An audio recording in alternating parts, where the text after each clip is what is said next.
They will probably get something. Lastminute.com. Yeah.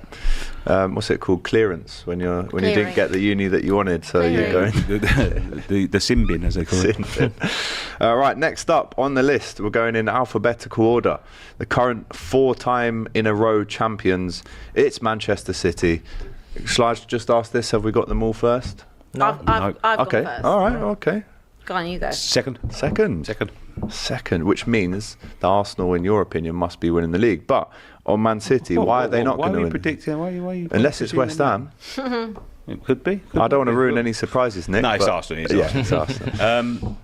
I don't know. I've got this sneaky feeling that I think Arsenal's will and their hunger will push them above City this year. Because of the pickpockets? Not because of the pickpocket. But, no, I've just got this sneaky suspicion that 4 times in a row is an achievement. Massive. But when you've got that, I don't think they've brought in enough. And they've sold? They've sold players, and they haven't brought in enough. Every year, Nicky. I know they do it every year, but I've just got a feeling that Arsenal's hunger will get them above City this year. I think there's going to be a bit of a loss. Listen, every year, especially when you get to players when players are De Bruyne's age and things like that, who are key players, they decline.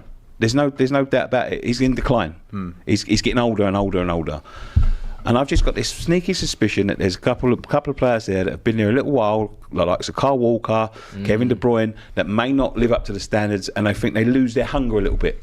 They lose their hunger when you look at Arsenal's squad that are full of youngsters, people in their prime, and they could just find that little bit extra to get above them this year. That is, look, I could be totally. No, I agree. Totally wrong. I kind of want to leave the build up for Abby's prediction because I know the chat. Let's hear Abby first. Wait. I think it's going to be tight. I think it's going to be very tight either way. But I will just never write off Manchester City. Like, for them to do a 4-peat is unheard of. It's mental. For them to go and do another one, I would never write them off for that. And every time we say, City look a little bit ropey, or they might be 10 points behind at Christmas, they go on and win the league. So I think it's one of those things where maybe I'm wrong this year, maybe it will be Arsenal, and hopefully for my sake it's not, but I just feel like this could be Pep's last year. I think it's probably De Bruyne's last year as well. I think in terms of galvanising and saying let's all go out on a very big high by doing something that's never been done before in terms of 5p, that's all the motivation you need. Arsenal, I think, will definitely be there or thereabouts. It's going to be super, super close. I still feel like if Arsenal had a striker, I would maybe be like, I would put maybe a few more eggs in the Arsenal basket, but I still think that they are light in that area. I know that City have obviously lost Alvarez. I know that Oscar Bob just got an injury and whatever, but I will never write City off in terms of what they can adapt. And you might see Grealish playing in, a bloody false 9 or something like that. You don't know what they'll do with their squad. And that's why Pep is the best manager, because he's always managed to adapt and do crazy things that always work out. Transformer FC. Well, yeah, that's what they are. So I think I get why people will back Arsenal, and it is, for me, Arsenal have to win it this year. Like, it should be Arsenal that win it, but I will just never write off City. I just got this sneaky suspicion that they haven't looked as invincible as they have been over the last 5 years.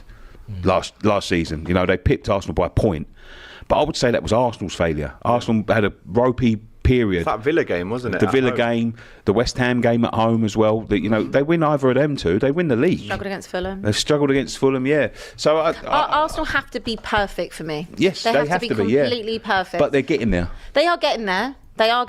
But then City are always perfect. Yeah.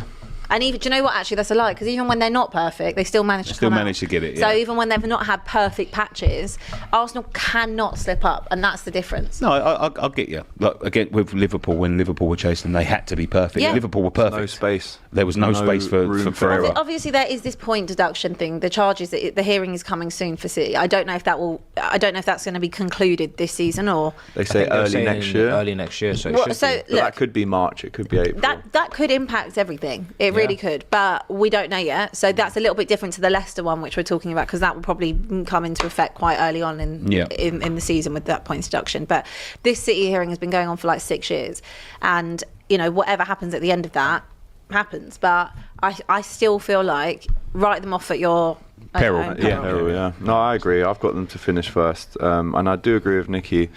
They have shown glimpses of vulnerability, good word, in the last season, and I agree. If Arsenal just did what they were supposed to do, we'd be talking right now about, can Arsenal defend the league?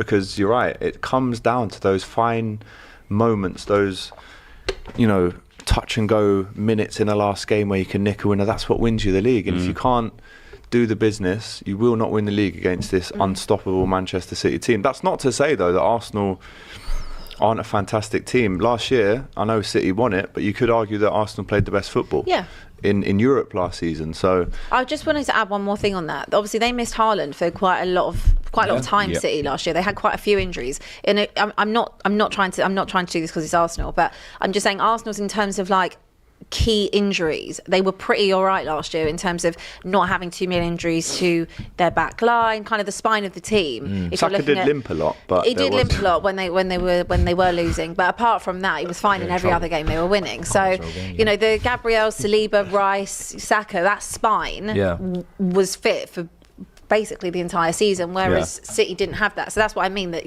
Arsenal have to still to be perfect. And obviously injuries, you can't control injuries, but injuries definitely will help you if you're going to challenge You're so right, because the season before that, was it Saliba or Gabriel that got injured? Rob Holding had to come in. It was Saliba. Yeah, but this time it's Calafiori, it's Timber. Oh, that's why it might not happen.